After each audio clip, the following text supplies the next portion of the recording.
Howdy, y'all. So, this is what I've been up to. Okay, so I have all of this cloth, and it's all cut into pieces to make homemade face masks with. And there are literally hundreds of pieces. This is just one stack of them. Every different kind of design, every color, print you can imagine. Just lots and lots and lots of fabric. So, as the demand for face mask has now gone down, and I could never have made this many anyway, I am thinking of ways to use this fabric. Now, I am a complete novice at the sewing machine. And so just sewing a straight line is, I'm like, yay, look, it's straight. So I've been practicing making little pillows. So what I did was I made little, I took two of the face masks and sewed them together, leaving a little opening here to put some stuffing in there so that I could make little bitty pillows for my cats. I know that seems silly, but they really do like them. They have one about this size and they love it. They lay on it and smash on it and cuddle it. And so I thought they're already pre-cut to the perfect little tiny kitty cat pillow size. So that's what I thought I would do. And I thought I would show you how I did that because it's super easy and super simple. So I picked out two pieces here in this lovely print. And I've got two that are exactly the same, just like this. Put them together. And I have not been using pins or anything. I've just been doing it. It kind of sticks together and does pretty good. So what I'm going to do is I'm going to sew the corners and go all the way around and then leave a space right here so that I can turn it inside out, and then also so I can stuff the filling in there.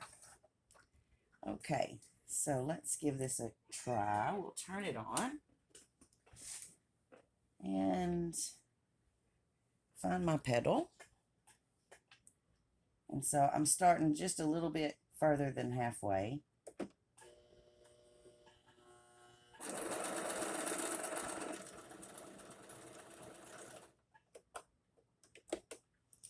And then I'm just turning it around. So if I can do this, you can do it. Oh yeah, I forgot. Usually I kind of go back and forth right there to make it where it won't come undone. I'm sure if you know how to sew at all, you're probably like, oh, sheesh, this lady.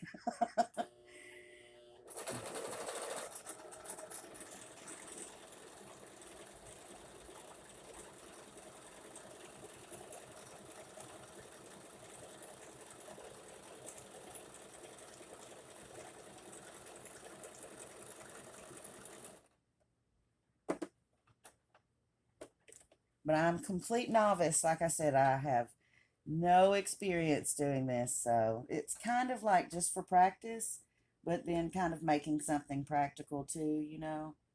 Practical practice. Is practical practice a thing?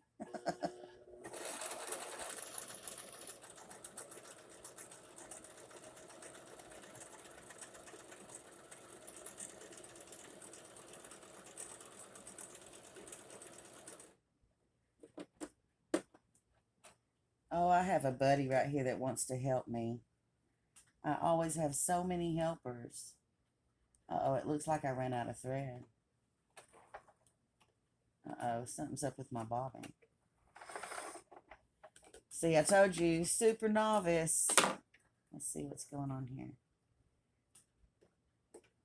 Yep, it looks like I'm out of thread down here. Okay, so if you know how to sew, you get the idea. So I just sew it all the way around and then turn it inside out. And before I turn it inside out, I kind of I'll clip the edge, the corners off, and then turn it inside out. So whenever, like when I poke the edges out, it'll have like a little straight corner there. So if you know how to sew, I'm sure you're familiar with all these techniques, but they're brand new to me. So, um, yeah, too bad my bobbin ran out. I guess I should have checked that. But like I said, I'm brand new at this. Um, so yeah, once I had made a few of these, I decided to stuff them. So these are the ones that I made. This is one, and it's all stuffed and fat and soft, and it only has this tiny little opening here that I'm going to hand sew. And that'll just be a few stitches. It won't take just a second. So there's that one. And this one. I like this bold colors. Here is the sea turtles. I like that one too. And they're not stuffed very firmly because the cats like to smash on them and prop up on them and sleep on them. And I'm making them for them. So I made them a little bit. This one's kind of more firm and it's a little bigger too. It's kind of a more sturdy material. So yeah, I made four. I got four of them stuffed here, and the fifth one I haven't stuffed yet, but it's made. So I was thinking this one remind me of Norma Jean, and this one of Howard, and this is Marina, and this is Vince, and then the big one, of course, the big one is Naboo. Big fish, the big fish. Okay, so after I got tired of making those, I thought, well, I wonder if I could make different shapes and sizes. So I put two together. This is two, you can see the seam here. Two face masks on this side and then two on this side. And I made a bigger, kind of a rectangular, yeah, a square pillow instead of a rectangular one. And I did it the same way, really, and just left and I'm using that nylon fluff. It's not cotton, it's that synthetic fluff. And it's super, super smashy. So I made one this size. I love this size pillow. I made this one for the cats, but I'm probably going to make some more just for around because this is great for like a travel pillow or just like when you want to put one under your elbow or your knee or something. This little small size is nice to have. Okay, and then I decided to make a different kind, a long roll pillow. And so I took a face mask and sewed them end to end, and then did another one and then sewed them all together. So it's the same amount of material as this one, but it's just put together in a different way.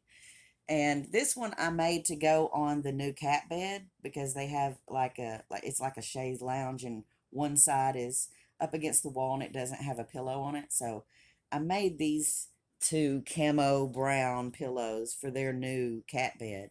But I'm thinking I'll make a couple of larger ones, like maybe twice this size of these roll pillows because these are really nice. Like if you have aches and pains or something, this is great to put under your knees, in your lower back, under your ankles, or behind your neck.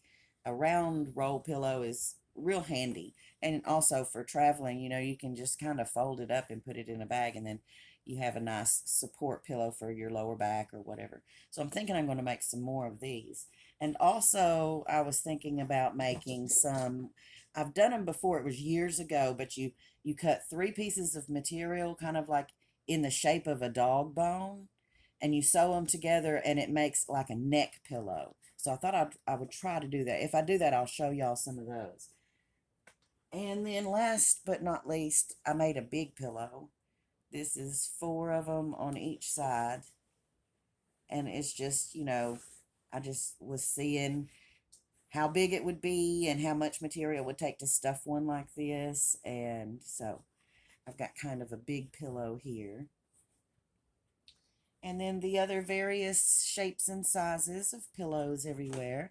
And so that's what I've been up to. I have been sewing little pillows. And I think I'm going to continue experimenting and trying different shapes and sizes. Like I said, I have loads of material here.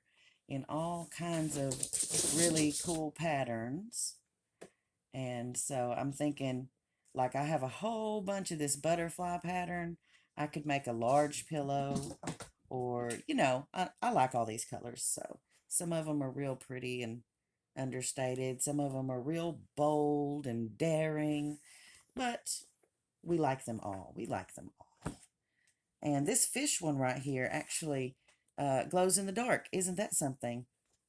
When you get it close to the light and then turn out all the lights, you can see the fish is faintly glowing. So cool.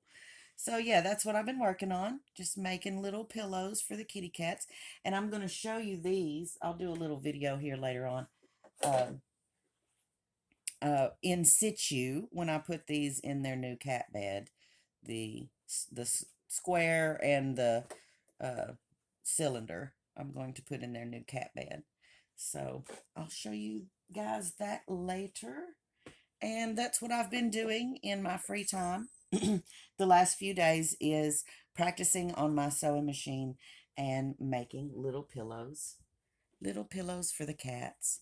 And I know they're going to love them. They have one about like this, uh, and they all sleep on it and take turns smashing it. You know how they do. We call that making biscuits when they get their little paws and go like that. They're making biscuits. Okay, so I guess I'm going to get back to work and see what other kind of patterns and designs I can figure out, and if I can thread this bobbin again. It took me a long time the first time I threaded this bobbin, but I have figured it out now. I understand how to do it. I read the instructions, and I won't go through it, because if you're a seamstress, you know what you're doing. And if you're not, you do not need to try to learn anything from me. Learn something from somebody who knows it. But I am learning myself. And the first thing I learned was, when you're trying to thread this needle, turn the darn machine on so the light will be on. Here I was trying to thread it in the dark. Oh my goodness. So yeah, that's my hot tip for today. Turn the machine on so you can see what you're doing. Thanks for joining me, you guys. I'll talk to you later, and until next time, y'all be sweet.